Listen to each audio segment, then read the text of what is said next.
नंद महाराज कृष्ण और बलराम जी के बिना वृंदावन लौट आए थे। उनके साथ केवल गोप और ग्वाले ही आए थे।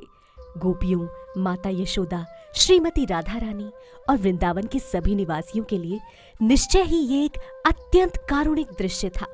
अनेक भक्तों ने कृष्ण की वृंदावन से अनुपस्थिति के विषय में सामंजस्य स्थापित करने की चेष्टा की है, क्योंकि विशेषज्ञों के मतानुसार भगवान श्री कृष्ण कभी भी वृंदावन से एक पग भी बाहर नहीं जाते हैं, वो सदैव वहीं रहते हैं।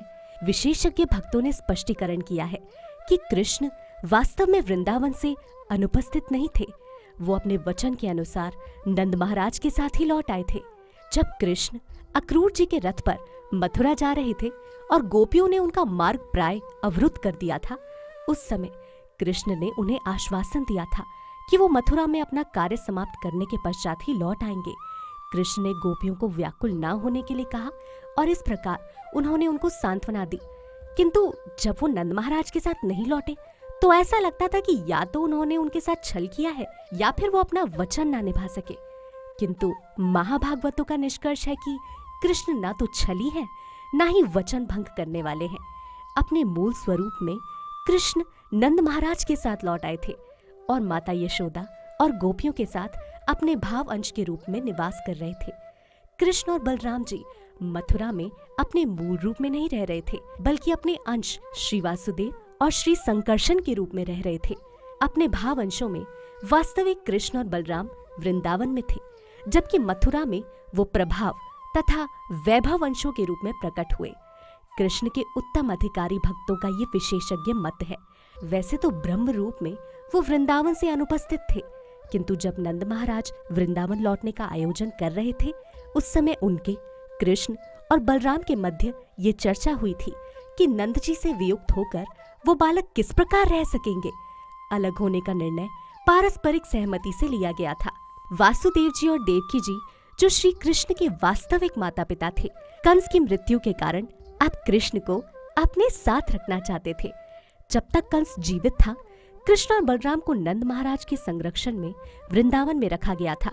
स्वाभाविक ही था कि कृष्ण और बलराम के माता पिता अब उन्हें अपने साथ रखना चाहते थे।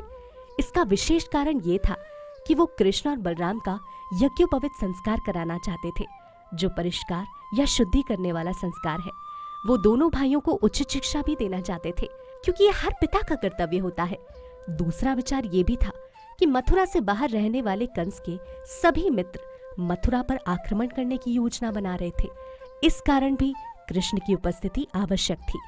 कृष्ण नहीं चाहते थे कि दंतवक्र और जरासन जैसे शत्रुओं के द्वारा वृंदावन में अशांति उत्पन्न की जाए। यदि कृष्ण वृंदावन गए होते तो ये शत्रु न केवल मथुरा पर आक्रमण करते, बल्कि वृंदावन जाकर वहां के शांति प्रिय निवासियों को भी क्षुब्ध करते। इसलिए कृष्ण ने मथुरा में ही रहने का निश्चय किया और नंद महाराज वृंदावन लौट आए। वैसे तो वृंदावन के निवासी कृष्ण के वियोग का अनुभव कर रहे थे, फिर भी अपनी लीलाओं के माध्यम से कृष्ण सदैव उनके साथ थे और इस तथ्य के द्वारा वो भाव विभोर रहा करते थे। जब से कृष्ण वृंदावन से मथुरा गए थे, वृंदावन के निवासी, विशेष रूप से माता यशोदा, नंद महाराज, श्रीमती राधा रानी, गोपियां तथा ग्वाल बाल पग पग पर केवल कृष्ण का ही चिंतन कर रहे थे। वो सोच रहे थे, कृष्ण इस प्रकार क्रीड़ा किया करते थे, कृष्ण अपनी बंसी बजाया करते थे, कृष्ण हमसे विनोद किया करते थे और हमें हृदय से लगाया करते थे। इसे लीला स्मरण कहते हैं। महान भक्तों ने कृष्ण से संपर्क की इस विधि को सर्वश्रेष्ठ बताया है। भगवान श्री चैतन्य ने भी पुरी में श्री कृष्ण के लीला स्मरण संग का आनंद लिया था। भक्ति तथा आनंद की सर्वोच्च स्थिति में रहने वाले भक्त कृष्ण की लीलाओं के स्मरण द्वारा सदैव कृष्ण के साथ रह सकते हैं। श्रीला विश्वनाथ चक्रवर्ती ठाकुर ने कृष्ण भावनामृत नामक एक दिव्य साहित्य हमें प्रदान किया है, जो कृष्ण की लीलाओं से परिपूर्ण है। उच्च भक्त इस प्रकार के ग्रंथों का अध्ययन करके कृष्ण चिंतन में लीन रह सकते हैं। कृष्ण का लीला संबंधी कोई भी ग्रंथ, जैसे लीला पुरुषोत्तम, भगवान श्री कृष्ण नामक ये ग्रंथ, या हमारा भगवान श्री चैतन्य महाप्रभु का शिक्षामृत नामक ग्रंथ, कृष्ण के वियोग का अनुभव करने वाले सभी भक्तों को सांत्वना प्रदान करता है। कृष्ण और बलराम जी वृंदावन नहीं आए, इस बात का इस प्रकार सामंजस्य बिठाया जा सकता है। उन्होंने अपना वृंदावन लौटने का वचन भंग नहीं किया, ना ही वो अनुपस्थित थे, लेकिन मथुरा में उनकी उपस्थिति आवश्यक थी। इस बीच कृष्ण के चचेरे भाई उद्धव द्वारका से उनसे मिलने आए। वो वासुदेव जी के भाई के पुत्र थे और आयु में कृष्ण के बराबर ही थे। रूपरेखा में वो कृष्ण जैसे ही लगते थे। गुरुकुल से लौटने पर अपने सर्वप्रिय सखा उद्धव को देखकर कृष्ण प्रसन्न हो गए। कृष्ण वृंदावन के नागरिकों के गहन वियोग भाव को शांत करने के लिए उद्धव को संदेश देकर वृंदावन भेजना चाहते थे। जैसा कि श्रीमद् भगवत गीता में कहा गया है, भक्त की भक्ति में प्रगति के अनुरूप ही वो स्नेह का आदान प्रदान करते हैं। गोपियां कृष्ण के वियोग के कारण दिन के 24 घंटे कृष्ण का चिंतन करती रहती थी। कृष्ण भी उसी प्रकार गोपियों, माता यशोदा, नंद महाराज और वृंदावन के अन्य निवासियों का चिंतन करते रहते थे। वैसे तो कृष्ण उनसे दूर प्रतीत होते थे, लेकिन कृष्ण समझ सकते थे कि वो किस प्रकार आध्यात्मिक रूप से दुखी हैं और इसलिए वो उनको धैर्य बांधने वाला संदेश देने के लिए उद्धव जी को तत्काल भेजना चाहते थे। उद्धव जी को वृष्णि वंश का सर्वश्रेष्ठ व्यक्ति माना जाता था। उन्हें कृष्ण के लगभग समान ही समझा जाता था। वो कृष्ण के अनन्य मित्र थे। देवताओं के गुरु तथा पुरोहित बृहस्पति के शिष्य होने के कारण वो अत्यंत बुद्धिमान और निर्णय लेने में कुशाग्र थे। बौद्धिक दृष्टिकोण से वो अत्यंत योग्य थे। उद्धव जी कृष्ण के परम प्रिय मित्र थे, इसलिए कृष्ण उन्हें वृंदावन भेजना चाहते थे। साथ ही ये भी प्रयोजन था कि वो वृंदावन में संपन्न की जाने वाली अत्यंत उच्च कोटि की भाव भक्ति का अध्ययन कर सके।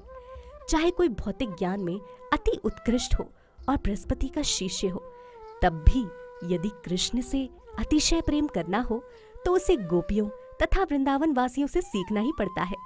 वृंदावन वासियों को धैर्य देने के लिए संदेश देकर उद्धव जी को वृंदावन भेजना कृष्ण का उद्धव के प्रति विशेष अनुग्रह था। भगवान कृष्ण का नाम हरि भी है, जिसका अर्थ है वो जो शरणागत भक्तों के सभी दुख हर लेते हैं। श्री चैतन्य महाप्रभु कहते हैं कि जैसी उपासना गोपियों ने की, कभी भी कोई उपासना उससे उत्कृष्ट कोटि की नहीं हो सकती। कृष्ण गोपियों के दुख के विषय में अत्यंत चिंतित थे। उन्होंने उद्धव से वार्तालाप करके उनसे विनय पूर्वक वृंदावन जाने की प्रार्थना की। उन्होंने उद्धव जी का हाथ अपने हाथ में लेकर कहा, मेरे सौम्य सखा उद्धव, कृपया तुम तत्काल वृंदावन जाओ और मेरे माता पिता नंद महाराज और यशोदा देवी और गोपियों को सांत्वना देने का प्रयत्न करो। किसी भयंकर रोग से पीड़ित व्यक्ति की भांति वो अत्यंत ही दुखी हैं। तुम जाकर उन्हें एक संदेश दो। मुझे आशा है कि उनकी व्याधियां शांत हो जाएंगी। गोपियां सदैव मेरे चिंतन में लीन रहती हैं।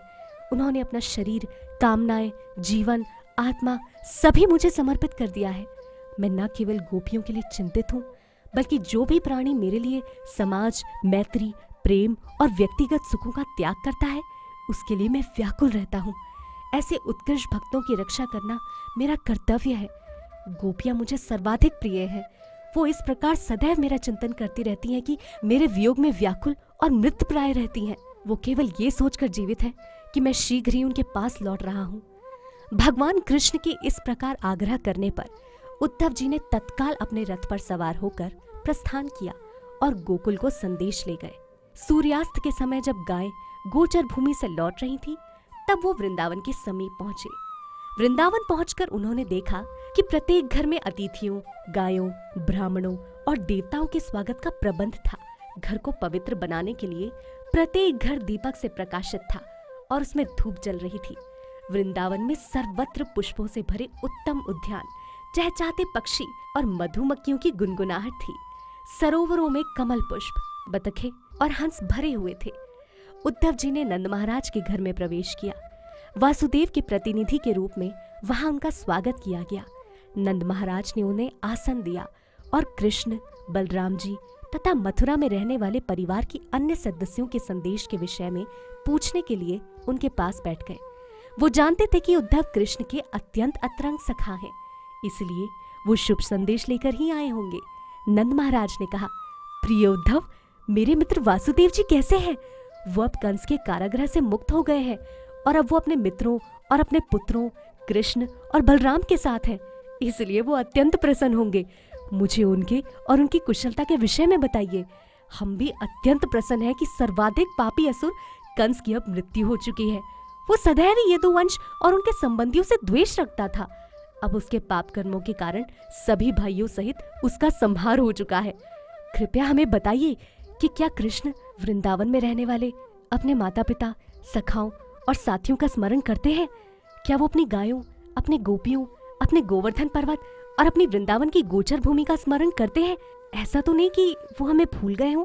क्या कृष्ण के अपने सखाओं और संबंधियों के पास लौटने की संभावना है, जिससे हम उन्नत नासिका और कमल नैनों वाले उनके सुंदर मुख के फिर दर्शन कर सकें?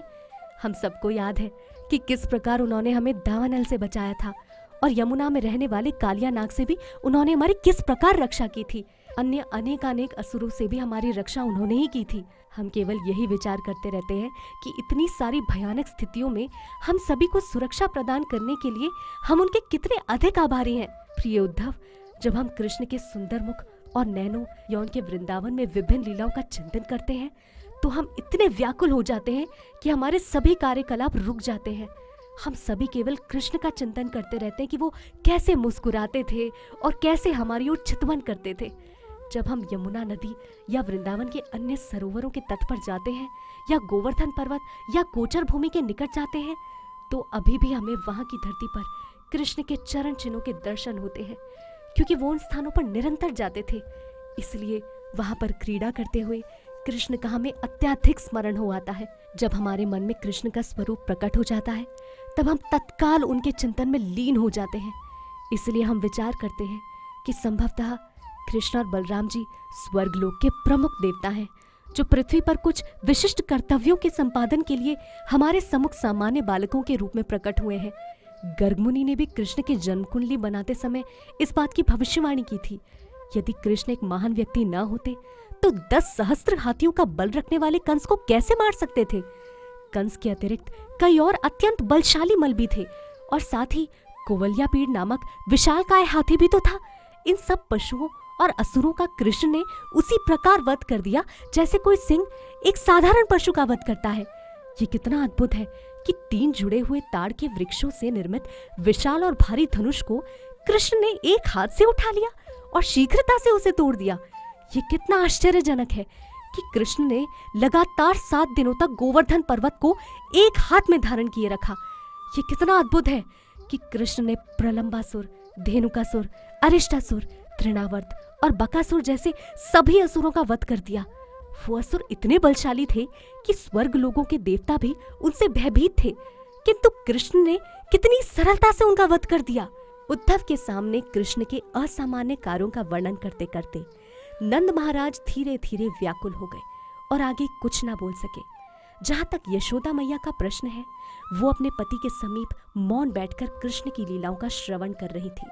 जब उद्धव जी ने देखा कि भगवान कृष्ण के चिंतन में नंद महाराज और यशोदा जी असामान्य रूप से व्याकुल हैं, और जब उद्धव जी ने कृष्ण के प्रति उनके असामान्य स्नेह का अनुभव किया तो वो भी व्याकुल हो गए। उन्होंने कहा, माता यशोदा और नंद महाराज, आप दोनों मनुष्यों में सर्वाधिक आदरणीय हैं, क्योंकि इस प्रकार दिव्य भाव में मग्न होकर आपके अतिरिक्त और कोई ध्यान नहीं कर सकता है। उद्धव कहते रहे, कृष्ण और बलराम जी दोनों ही मूल भगवान हैं और उन्हीं से सृष्टि की उत्पत्ति होती है। सभी व्यक्तियों में वो प्रमुख हैं। वो दोनों ही इस भौतिक सृष्टि के मूल कारण हैं। भौतिक शक्ति का मार्गदर्शन पुरुष अवतार करते हैं और वो सब कृष्ण और बलराम जी के अंतर्गत कार्य करते हैं। अपने आंशिक प्रतिनिधित्व के द्वारा वो सभी प्राणियों के हृदय में प्रवेश कर जाते हैं। वो सभी ज्ञान तथा विस्मृतियों के भी स्रोत हैं।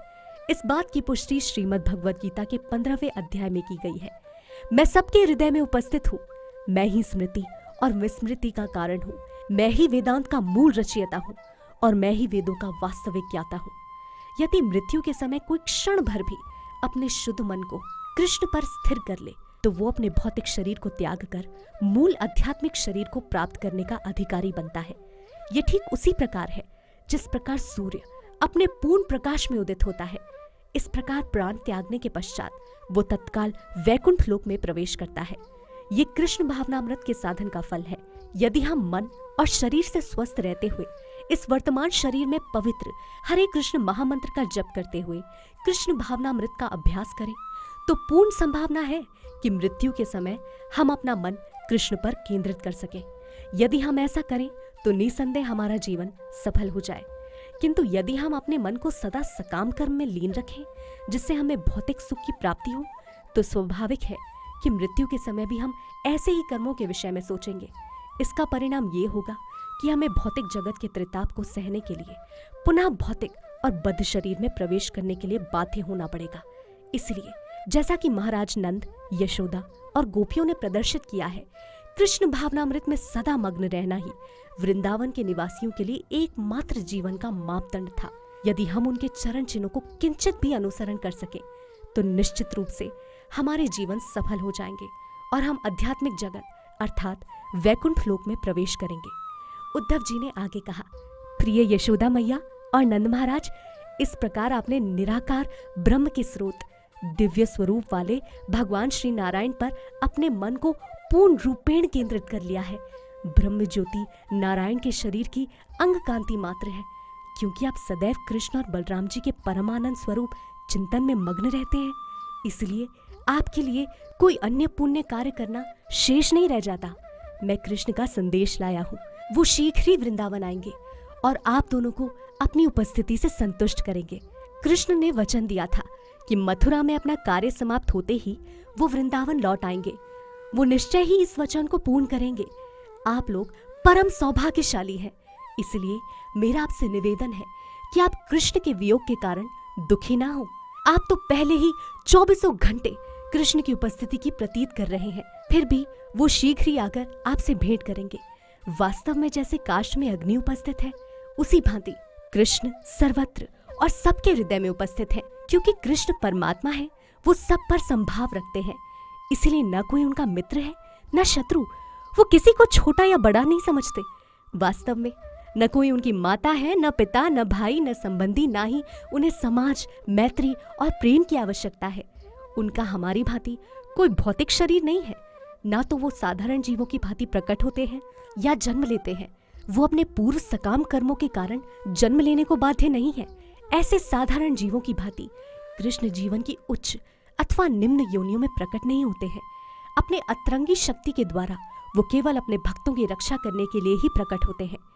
कृष्ण कभी भी भौतिक प्रकृति के गुणों से प्रभावित नहीं होते हैं, किंतु जब वो इस भौतिक जगत में प्रकट होते हैं, तब वो भौतिक प्रकृति के गुणों सतो, रजो, तमो के प्रभाव से अंतर्गत रहने वाले साधारण मानवों की भांति कार्य करते हुए प्रतीत होते हैं।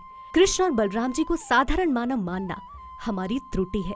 जैसे चक्कर काटता हुआ मनुष्य समस्त संसार को अपने चारों ओर चक्कर काटता हुआ देखता है, श्री भगवान किसी के पुत्र नहीं है। वास्तव में वो सबके पिता, माता तथा परम ईश्वर है। इस विषय में कोई संदेह नहीं है। जो कुछ भी अनुभव हो रहा है या नहीं हो रहा है, जो कुछ भी है, जो कुछ भी नहीं है, या भविष्य में जो कुछ भी होगा, उस सब का श्री भगवान से अलग कोई अस्तित्व नहीं है। जो कुछ भी लघुतम है और जो कुछ भी विशालतम है, उसका भी श्री भगवान से अलग कोई अस्तित्व नहीं है। सब कुछ उन्हीं में अवस्थित है, किंतु सृष्टि में अभिव्यक्त कोई भी वस्तु उन्हें स्पर्श नहीं कर सकती है। इस प्रकार कृष्ण के विषय में वार्तालाप करते हुए नंद महाराज और उद्धव ने संपूर्ण रात्रि व्यतीत कर दी। प्रातःकाल दीपक जलाकर और माखन मिश्रित दही छिड़क कर गोपियों ने प्रातःकाल आरती की तैयारी की। मंगल आरती समाप्त करने के पश्चात वो दही मथने में व्यस्त हो गई। दही मथते हुए मधुर ध्वनि के निकलने के साथ साथ गोपियां कृष्ण का यशगान भी कर रही थी। दोनों ध्वनियों की गूंज मिलकर आकाश तक जा रही थी और समस्त वातावरण को पावन कर रही थी। सूर्योदय के पश्चात सदा की भांति गोपियां नंद महाराज और यशोदा मैया को प्रणाम करने आईं, किंतु जब उन्होंने उद्धव के स्वर्णिम रथ को द्वार पर खड़े देखा तो वो परस्पर जिज्ञासा करने लगी, ये रथ क्या है और किसका है? उनमें से कुछ ने प्रश्न किया, क्या कृष्ण को ले जाने वाले अक्रूर फिर से लौट आए हैं? वो अक्रूर से प्रसन्न नहीं थी, क्योंकि कंस का सेवक होने के कारण वो कमल नयन कृष्ण को मथुरा नगरी ले गए थे। सभी गोपियां अनुमान करने लगी कि हो सकता है अक्रूर जी पुनः कोई और क्रूर योजना पूर्ण करने आए हो, किंतु उन्होंने विचार किया, अपने परम स्वामी कृष्ण के बिना हम तो अब मृत शरीर मात्र हैं। इन मृत शरीरों पर अब वो और कौन सा दुष्कार्य कर सकते हैं? जब वो इस प्रकार वार्तालाप कर रही थी, तभी उद्धव जी अपना प्रातः कर्म, प्रार्थना, जप आदि समाप्त करके उनके समक्ष आए। गोपियों ने श्री कृष्ण को क्या संदेश भेजा, जानने के लिए जरूर सुनिएगा स्पिरिचुअल स्टोरीज का अगला एपिसोड। हरे कृष्णा।